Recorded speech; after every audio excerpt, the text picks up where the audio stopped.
මම ජපාන් ඉගෙන ගන්න පන්තියේ අද කුකින් ඩේ එක. ඉතින් මේකට එනවා විවිධ රටවල් වල කට්ටිය. ඉතින් ඒ රටවල් වල කෑම එක්ක අද දවස ගෙවන්න තමයි යන්නේ. ඉතින් ලංකාවේ මම මොනවද අද උයන්නේ කියලා අපි ගිහිල්ලාම බලමු. ක්ලාස් එක තියෙන සිටි හෝල් එකේ. ඉතින් ඒ සිටි හෝල් එකේ තියෙන කිචන් එක තමයි මේ. හරිම පිරිසිදුවට පිළිවෙලකට හැමදේම ලේබල් කරලා තියෙනවා. අද ඉතින් සෙන්සේලා ඩොක්සේලා ඔක්කොම එකතු වෙලා තමයි කෑම හදන වැඩේ කරගෙන යන්නේ.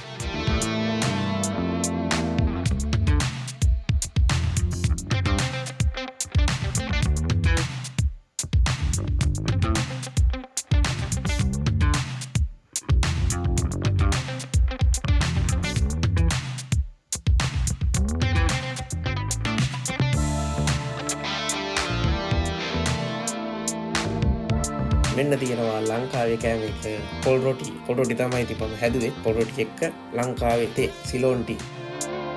අපි කෑම හදලා ඉවරයි. දැන් කන්න තමයි තියෙන්නේ. කෑම ටික හදලා ඉවරුනහම කෑම ටික එක මේසෙකට ඇරේන්ජ් කරා කට්ටියට බෙදා ගන්න ලේසි වෙන්න.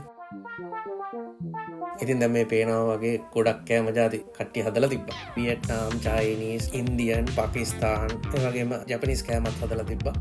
එක එක රටවල් වල එක එක රස මාරම එක්ස්පීරියන්ස් එකක්. ඔය දින අපේ පොල් රොටි,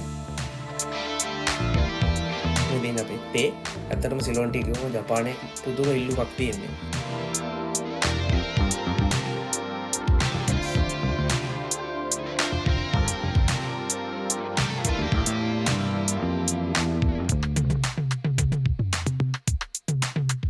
සෙන්සේලාගෙන් පර්මිෂන් අරන් වීඩියෝ කරා. කන දේවල් නම් මම මේ වීඩියෝ එකට එකතු කරේ නැහැ. මොකද ජපානයේ තරම් හොඳ දෙයක් විදියට දකින්න නැහැ. එහෙම කන බොන දේවල් වීඩියෝ කරලා දාන එක.